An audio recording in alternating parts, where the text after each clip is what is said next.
23 September 2025 మేము లక్నో నుంచి Vrindavan reach అయ్యాం. అయితే మేము ఎప్పుడు వృందావన్ వచ్చినా ఫస్ట్ బర్సానా వెళ్తాం. టైం తీసుకుని బర్సానా వెళ్ళిన తర్వాతనే మిగతా వృందావన్లో ఉన్న దేవాలయాలు చూడడానికి వెళ్తాం. నాకు మా సంతోష్కి ట్రావెలింగ్ అంటే పిచ్చి, ఇంకా డ్రైవింగ్ అంటే చెప్పక్కర్లేదు, అంత ఇష్టం.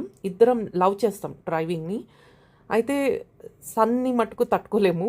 ఎండ వచ్చింది అంటే నేనైనా అటో ఇటో కొంచెం అడ్జస్ట్ అవుతాను, కానీ మా సంతోష్కి అయితే ఇమీడియట్గా మైగ్రేన్ స్టార్ట్ అయిపోతుంది. బర్సానా నుంచి వృందావన్ రిటర్న్ అవుతున్నాం, అప్పుడు జరిగిన మిరాకిల్.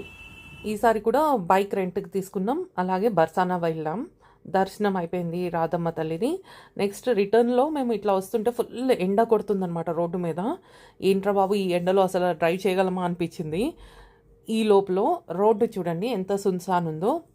ఈ లారీ బర్సానా హైవే మించి మాకు వృందావన్ గేట్ ఎంట్రీ ఉంటుంది కదా, అక్కడ వరకు సేమ్ ఇదే స్పీడ్లో మెయింటైన్ అవుతూ వచ్చింది.